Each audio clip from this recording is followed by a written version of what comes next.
Why there's no, I can't do that. I won't do that. Why there's, it's been so long since I did ASL, I don't remember most of it. So I'm going to have to upload the local recording into YouTube. Right. All right, so there were 27 people watching on YouTube, and no one said anything about no sound? Exactly. There we are. Now I'm hearing it, yep. All right, now we're getting sound on YouTube, sorry. All right, well, in that case, we'll go back to the phones and talk to Fred from Rochester, New York. Recording into YouTube. Right. Turn down your radio, please. Fred, turn your radio down. Hello? Yep. Fred? Yes. Go ahead. Hello? Hi, go ahead. For some reason your volume's not working too well. Ours or yours? Wait, which volume? The volume here on the phone? Yeah. Okay. I don't know what the... Dave was loud and clear when he answered, but right now I'm barely hearing you. Okay, well, what's up?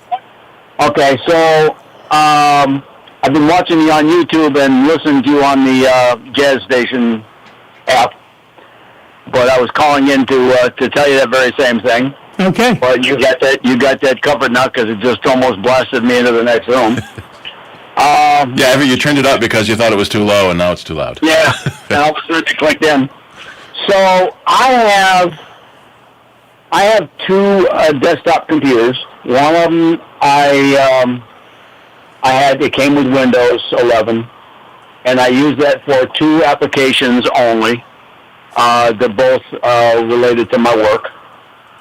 And I've tried to mess around with Wine, but I don't think I couldn't get one of those programs to work. And if both doesn't work, then I didn't bother trying the second one. But I've been trying to figure out what I want to do next, because the machine that I'm running Linux is a HP 800. It's not a very powerful machine. It doesn't have a separate sound card. It has plenty of memory and plenty of storage, but the image quality isn't as good as the other machine. And I'm thinking of kind of switching things around. And I was doing some research. Virtual machine versus dual boot. Or just staying with two separate machines. Because I can fairly easily click. I've got the same monitor on both machines. I can click back and forth on the monitors relatively easy. Yeah. Opinions on all that. Okay, so if you are going to dual boot with a Windows machine, you have to understand that sometimes when Windows does an update, it kills the other bootable thing. Yeah, I've seen something about that on YouTube. Yeah. Especially if it's on the same drive. If you have two separate drives, it's easier. Right. Okay. But then every time you want to switch, you have to turn it off, go into the BIOS, switch the boot driver, yeah. or turn it on with F12 or whatever your boot menu is and pick one. But that is doable. Wine, you said, is a non-starter for you. It just wouldn't. I just couldn't get it. I couldn't get it to run one of the apps. It just didn't recognize it. There's a whole bunch of things that it did recognize, but it didn't recognize it. Couldn't find it. I may have done something wrong. I don't know, but I kind of gave up on it for the time being. Yeah. But running two machines, I would like to put the Linux on the machine that has the video card. Right. But I still need, every once in a while, I need that other two programs. Like I said, it's the only thing I run on there. Right. So a virtual machine, whether you run Linux in a virtual machine on Windows or Windows on a virtual machine on Linux, a virtual machine lets you essentially run a second computer inside your main computer. And if you're not doing anything CPU or GPU intensive, like gaming, then VMs work just fine. Right. Okay. Go ahead. In your opinion, is that a better option than the dual boot? Yes. That's how you find a better. Well, right, but Right. like I said, some Windows updates break dual booting, which then becomes just a massive pain in the patoot. So I don't like the idea of dual booting for that reason. So a VM is better. Now, the other question comes down into what you do on the VM. Because if you do a lot of things that require a USB connection or that sort of thing, other hardware, then you'll find that it's trickier to set up.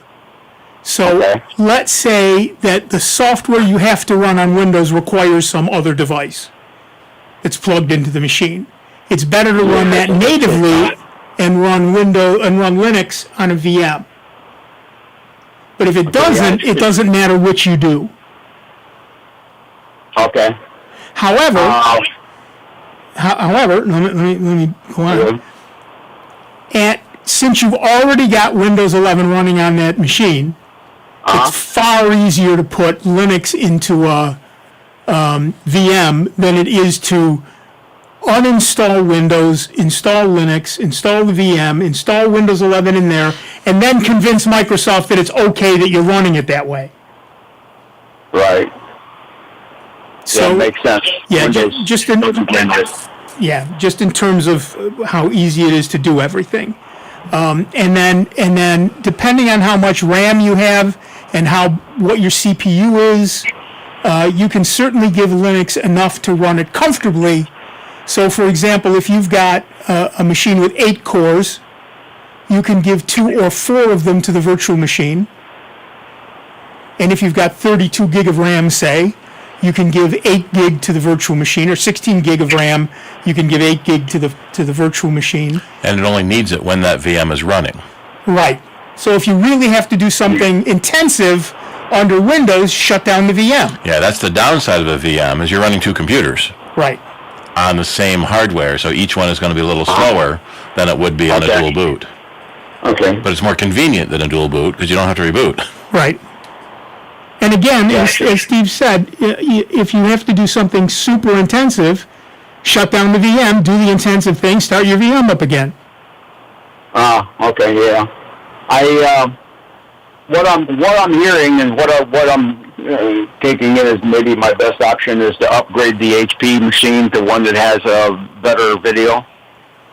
That's certainly also a possibility. If you've got the ability to change the video card in the HP machine, that really is a fairly and a decent video card is not terribly expensive.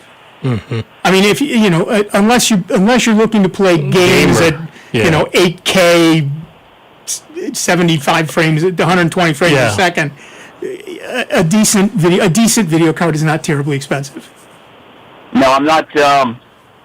I do a bit of computer programming, program simulation, modeling, do some 3D printing, creating objects. Yeah, so those are more intense things. Right. That would be a little better as a dual boot. So if you are sharing a KVM switch, a keyboard video monitor between 2 machines, right, your best bet is to match the video cards, at least in terms of screen size, 1920 by 1280 or whatever that is, and hertz, like 60 hertz. That way, you don't have as many issues switching from one to the other. Okay. That's what I did. I have 2 separate Linux machines running on a KVM, and once I set both monitors to the same resolution and refresh rate, a lot of problems that I had been having visually went away. Okay. It's so the HP machine, my Linux machine, and it doesn't show. It doesn't look as crisp as the. And all I'm doing is clicking a switch on the bottom of the monitor. It doesn't look as clear as I got a Intel NUC with a video card what I'm trying to say. So one of two things is happening. Either it's just not as good a card, or you're running at the wrong resolution Or frequency. or frequency. So you're running one at 50 hertz and one at 100 hertz. The 100 hertz is going to look a whole lot better. Right. I think the HP has got an integrated graphics. And that, generally speaking, is a lower-end graphics card. Mm-hmm. Yes. So if you can match the card that's in your Windows 11 machine. Wait, which one has a worse video? The Windows 11 has the better. There you go. So if you can match the card, then, and I don't mean it has to be the exact model, but it should do the same resolution Specs. and the same refresh rate. And if you can match those two cards, you'll get a much better experience. Well, you get the same experience on both machines. Yeah.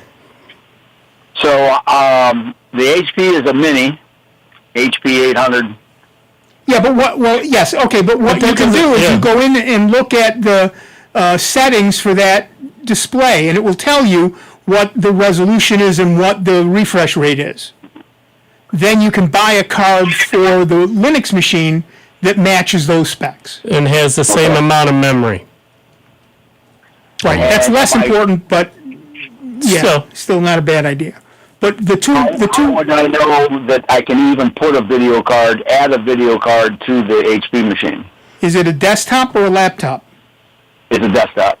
Then you should be able to Yeah. add one without a problem. Because if it's a mini desktop, there might be a limit on what physical size cards you can put into it. Yeah, some of them, That though, would- you can get that would half be cards. and that would be in the manual for the computer.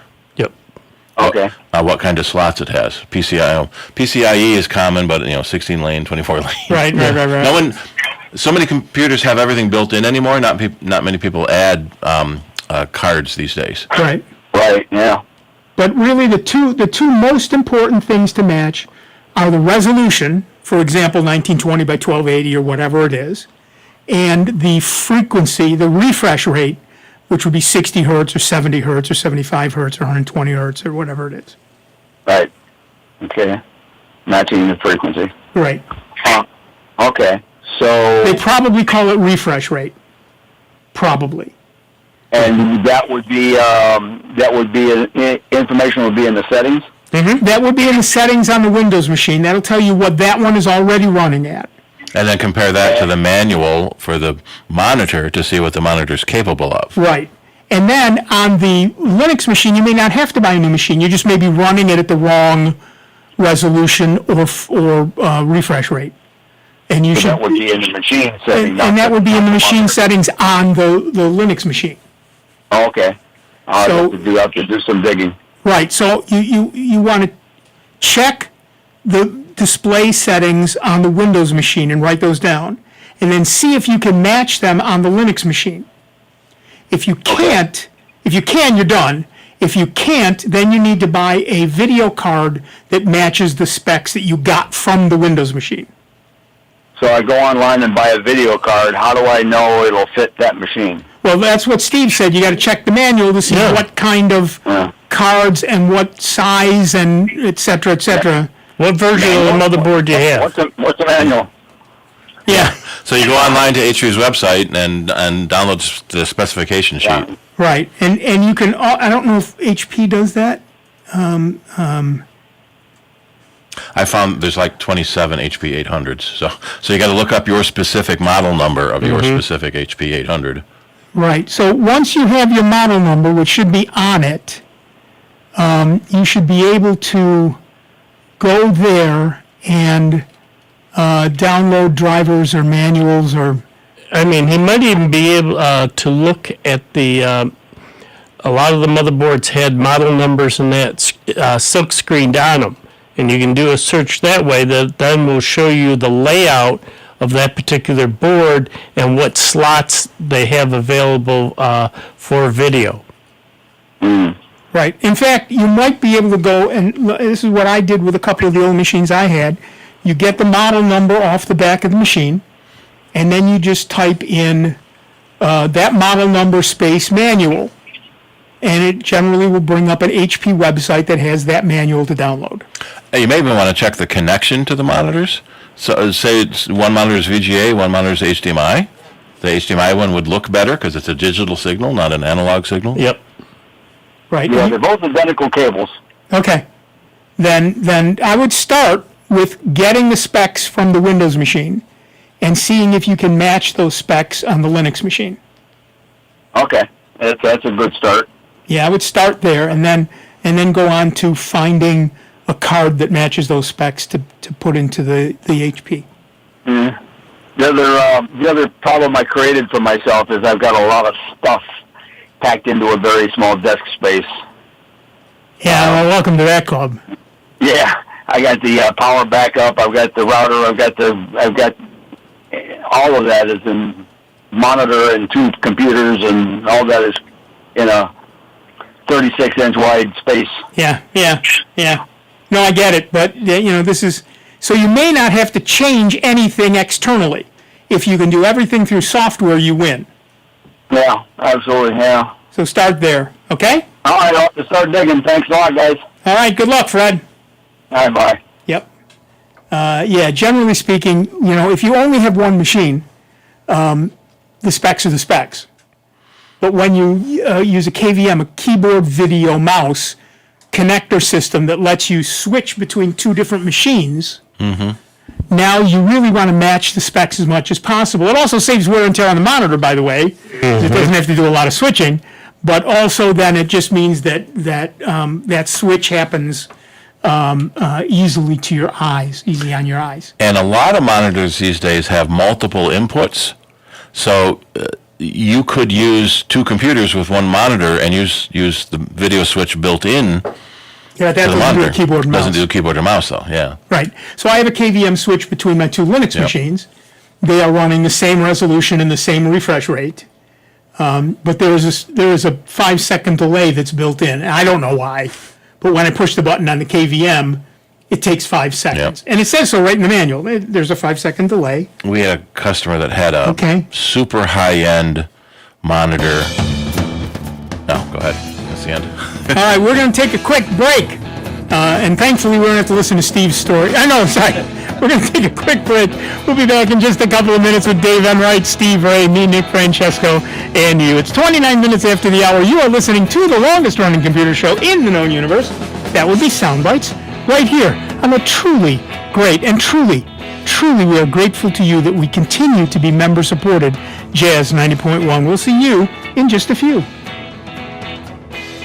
It's America's longest-running computer show. Back to more Sound Bites with Nick, Dave, and Steve. Next on member-supported Jazz 90.1.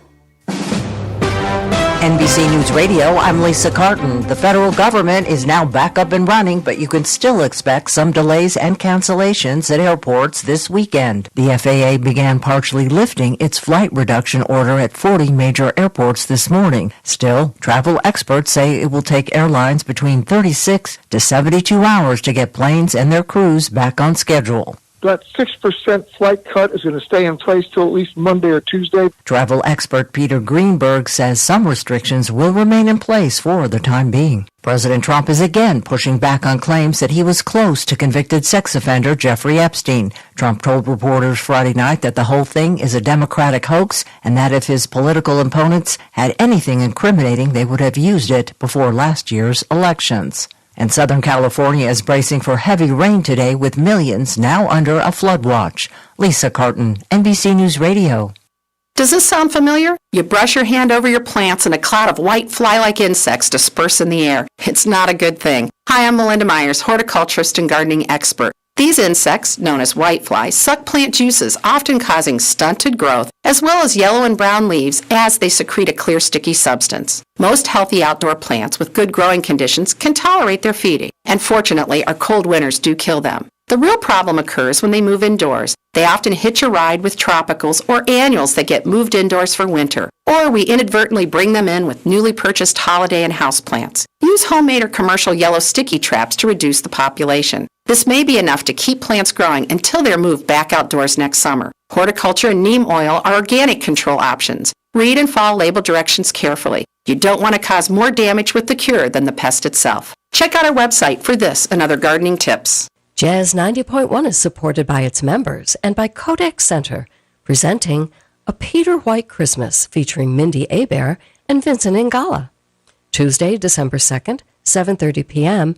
in Kodak Center, located at 200 West Ridge Road. For tickets, you may look online at Ticketmaster.com or in person at the Kodak Center box office. Hey there, Jazz Cats.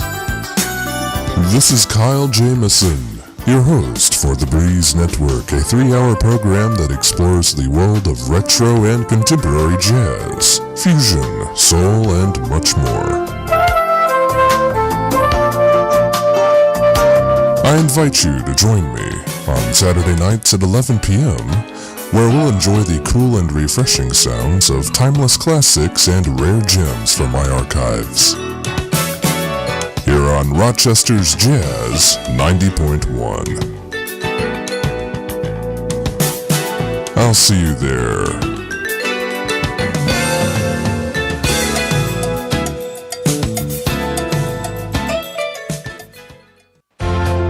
I've been driving trucks for a long time. Safety is my #1 priority.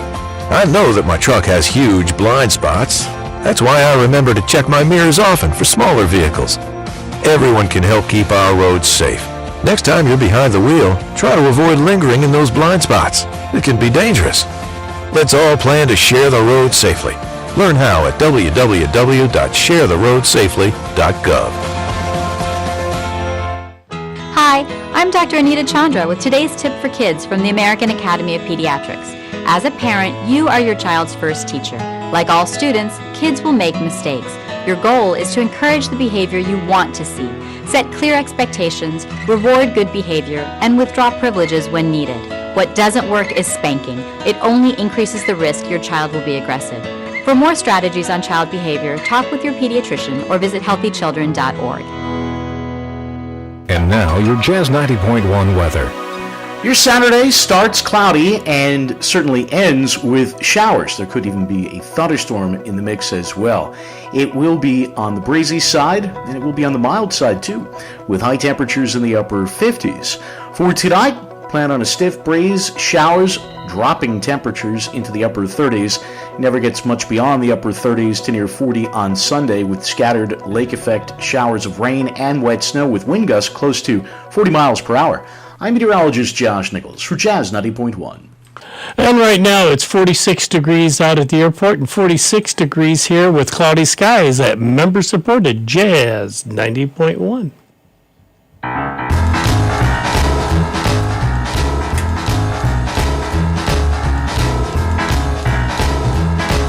Welcome back, everybody. I'm Nick Francesco. I'm Dave Enright. And I'm Steve Ray. And at 35 minutes after the hour, we are Soundbites.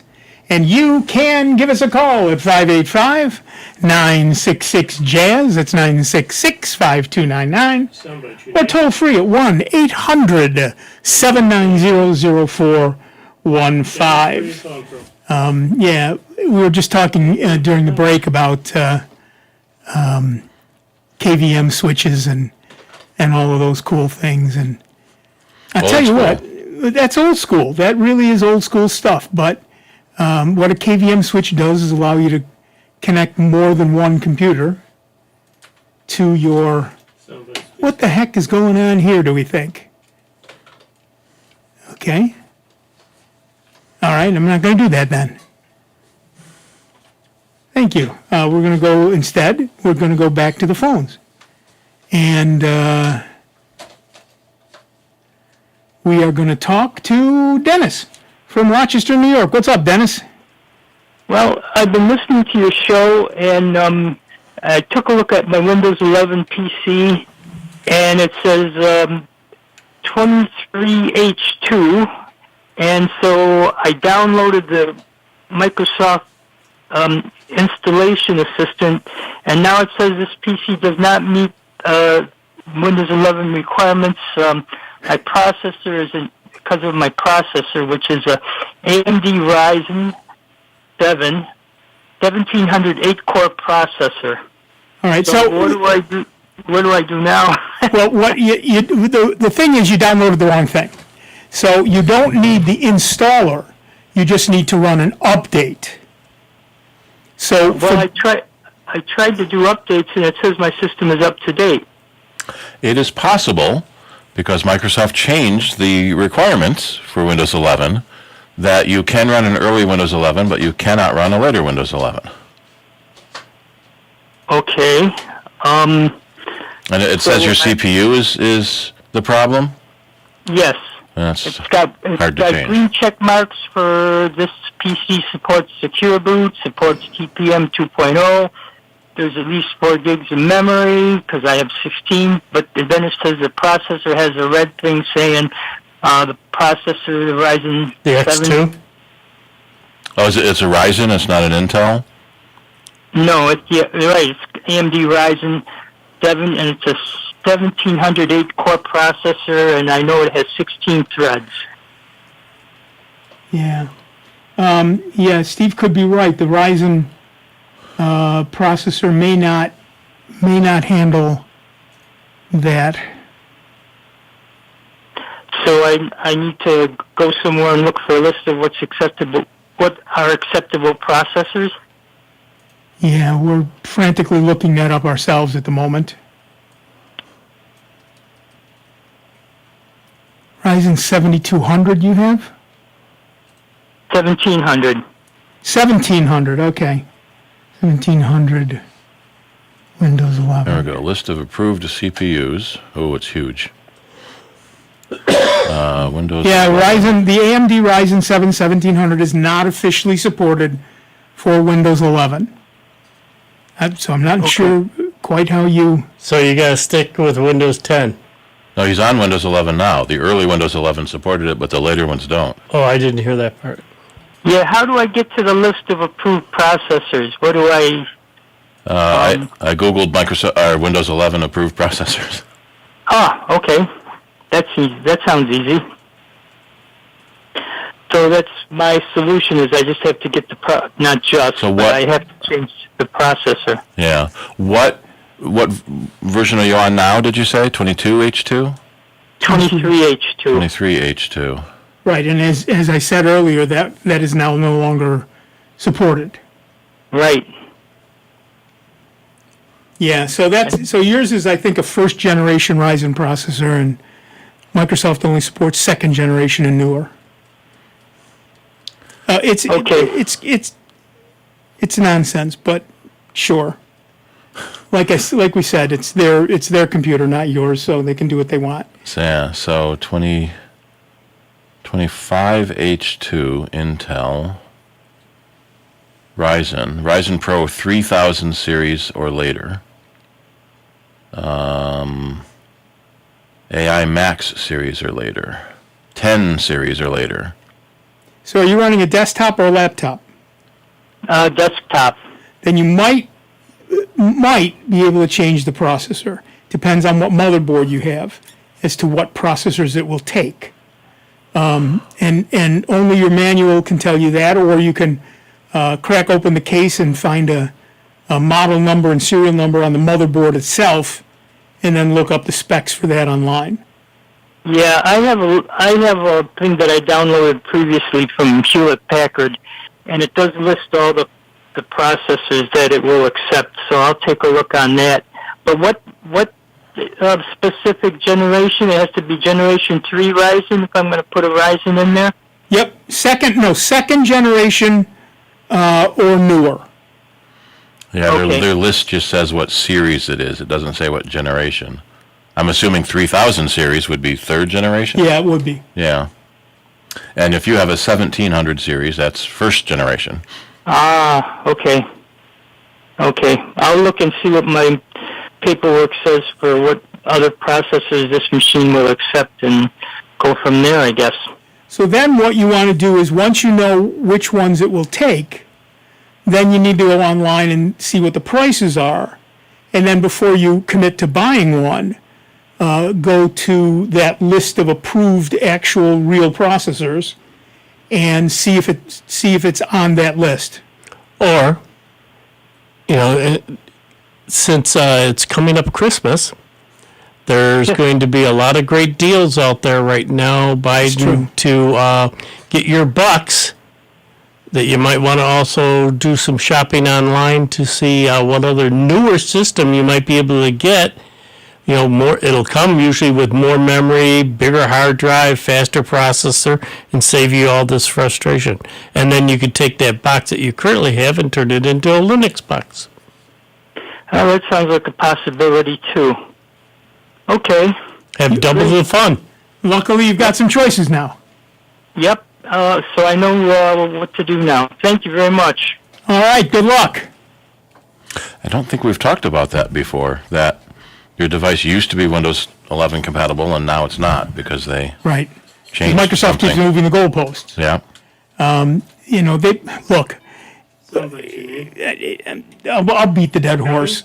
You don't own your computer. Microsoft does, and they want to make it as easy as possible for them, and the heck with you. I'm sorry, but that's just the way it is. So, you know, if they decide that they don't want to support Series 1 Ryzen processors anymore, well, they're going to do that. There are ways to install Windows on non-supported computers, but they're not supported for a reason, and that's probably because they'd be too slow. And also then they'll break it with the next update. Yeah. And now you have to go through all of that again. So yeah, I don't see that as a viable alternative anymore. Unless you like screwing around with your computer. Like I say, if he wants to mess around with it, just get a new one and then use that one for Linux. Play around with that. Right. All right, back to the phones. Our next caller is Kevin from Rochester, New York. What's up, Kevin? Hi, guys. I have a very similar problem just to the previous caller. Okay. I've got a laptop at Dell. It was one of those mystery laptops from Woot. I love those. Yeah, it's got 11 Pro on it, and I can't get past 23H2, and it's got an i7 in it. Yeah, which i7? That's the question. 8665U, which I'm seeing as is supported. You can, so software update says you're up to date and doesn't show anything. Correct. There is a way, in fact, this may be for the previous caller too, there's a way to tell it to skip updates or hide updates. So maybe that accidentally got turned on and you have to unhide an update. Oh. Or you can try downloading the full Windows 11 25H2 installer and try running that. Okay. But back up your system because it may delete everything. Really? Okay. I'm honestly, I've got it on a dual boot with Linux. I only kept Windows, just in case I ever needed Windows, Sure. I've just been updating it every month or two. I haven't had to use it, honestly, yet. But usually when I'm listening to you guys on Saturday is when I open it up and I update my Windows installation on it, Sure. No, I get that. Yeah. Yeah. I heard you guys talking about 24H2, and then you said 23H2 is no longer. Right, it's no longer supported. What generation i7 did you say you had? I don't know what generation. It's an i7 8665U. So that's probably 8th generation, which is the oldest i7 supported, is 8th gen. I do see it listed on... Yeah, 8665, yeah, it is listed. Yeah, but I know in the Windows Update app, I know there's someone said, well, you have to turn on the get updates as soon as they're available toggle, but that's grayed out. Huh. The computer didn't used to be part of a business, did it? Well, that's what I'm wondering. It was a mystery refurb laptop, that came with Windows on it. So I'm wondering if it was maybe it was from a school or a business. Anything possible. Administrator management stopping updates. Right. Does it, in that Windows update, does it say anything about being managed by an administrator? No, it just says this setting isn't available due to your organization's policy. Yes. But there you go. Yeah, that's it. So the business that controls that computer has turned off updates. Right. Okay. So how do we remove that? Circumvent that. Yeah. Yeah, well, I went down a rabbit hole, and people are like, go into the registry and look at this and that, you know what I mean? I was like, you know what? Yeah, you don't want to... Move Windows entirely and just put Linux on the whole hard drive. You have to go into the policy editor rather than the registry editor. Okay, all right, yeah. But you got to find the right policy. I'm Googling around for that. So that's the thing. You want business policies. Okay. That's the thing to search for. Or corporate policy. Yeah. Yeah, I see target release version is one of the options I can change, I guess. Enables IT administrators to specify which version they would like their devices to move to. You could try, GRC has a program called In Control that's designed to stop Windows 11 from upgrading. But part of it is setting those group policies. Okay. And so maybe you can stop the policy preventing Windows 11 from upgrading. Yeah, it's a group policy. Now the real question is going to be, so you go into settings. If it's a work account. It's a local account, so it's not even like a Microsoft online account, you know. Because it was Windows 11 Pro. So and that's the only account on there? That's the only account. I reinstalled it from scratch when I got it, and that was the only account I installed on it. Interesting. Anyway, go into settings and accounts and see what's in there.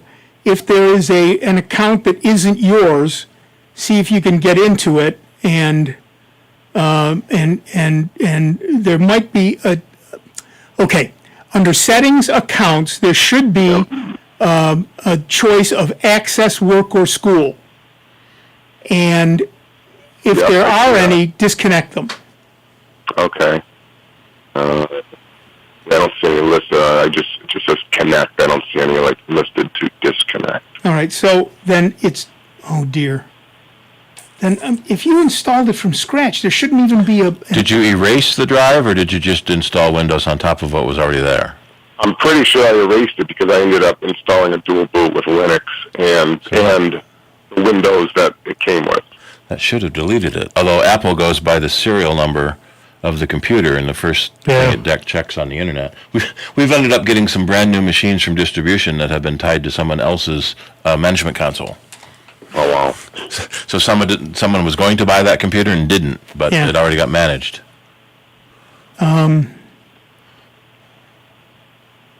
So you can go into the group policy editor. Yep. Which, if you open up a terminal or just type the Windows key and R, you can run gpedit.msc. Okay. And that will open up the local policy editor, the local group policy editor. Yeah, I see it. I just opened it. Okay.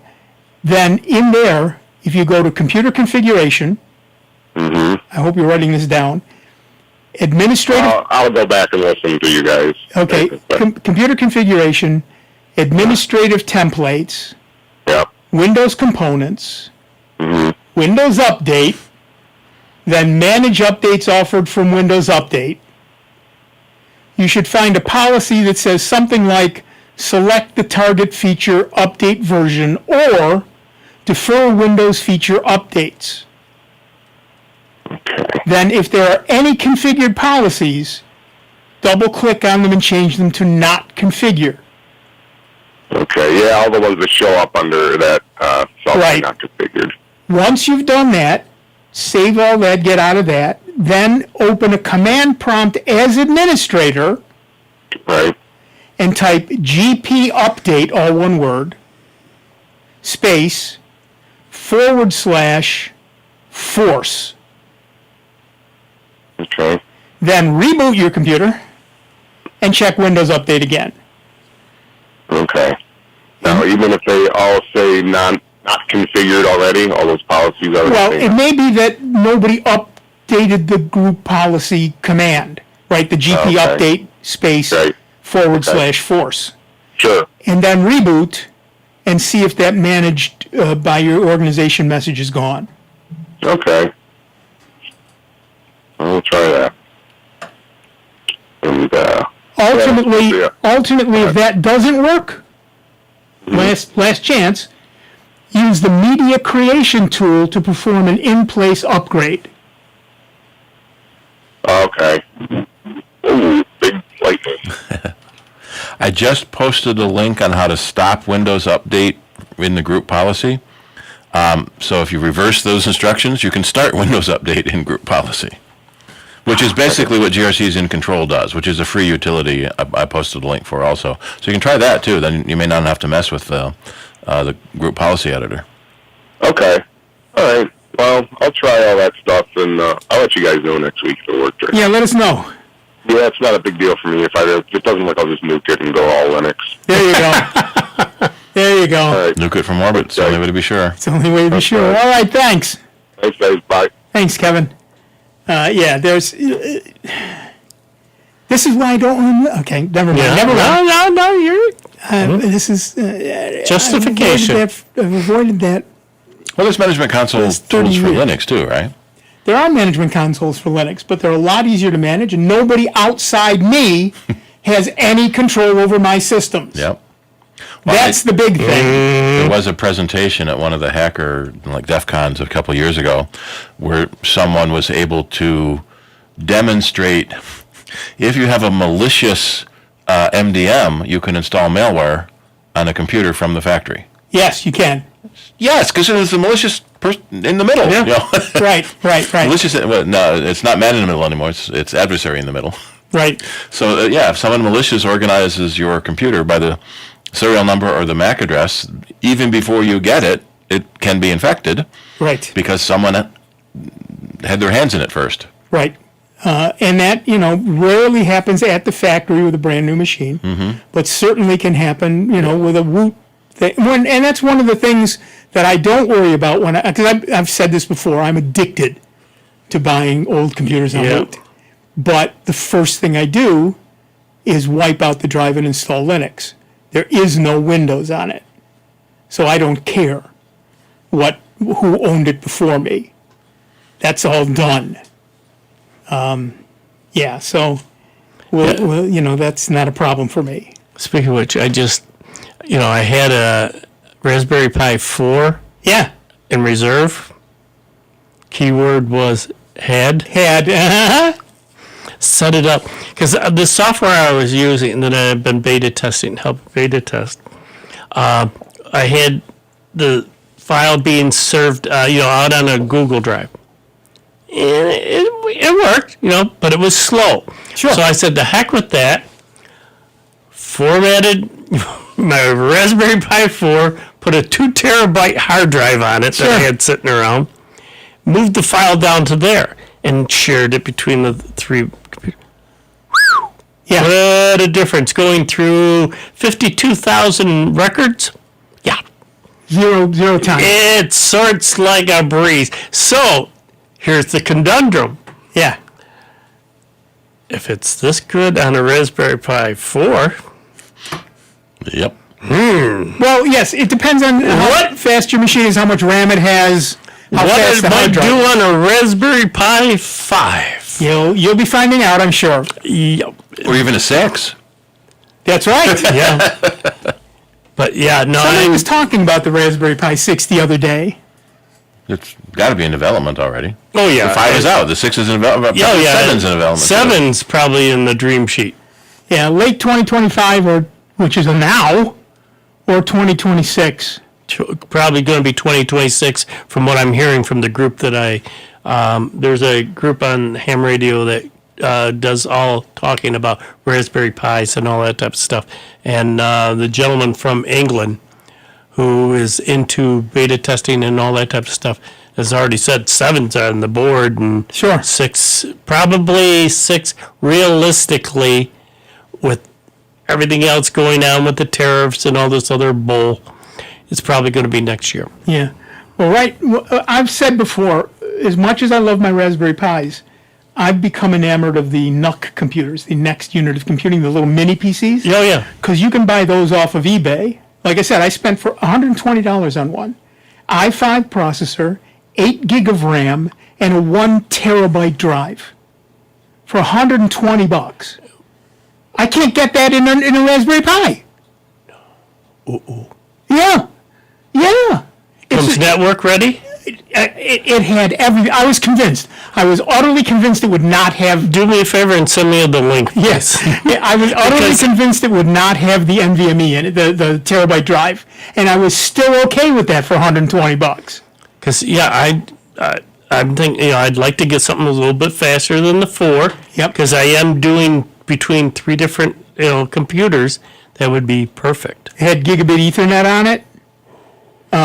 So I'm using it as my Plex server, and so I keep all my movies and my TV shows and stuff on it, and it runs like a charm. And it's Linux. It's just the Plex server is a snap, so it just installed easy, like a snap. In a snap. And not a Thanos snap.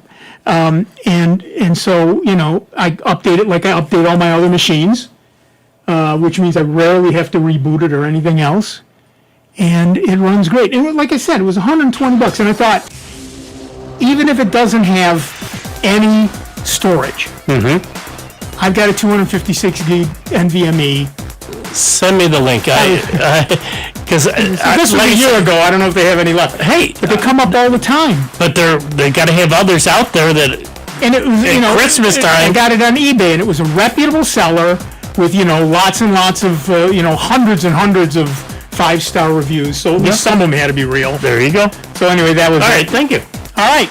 That's it. We are done for another week. I want to thank everybody who called in. I want to thank everybody who was listening. I want to thank Dave Enright. I want to thank Steve Ray. I'm not going to, but I want to. I'm Nick Francesco. Again, thanks to all of you called in. Really interesting questions this week. We very much like it. We will see you in just 166 hours. You've been listening to Soundbites, a member-supported Jazz 90.1. Be good to one another, will you?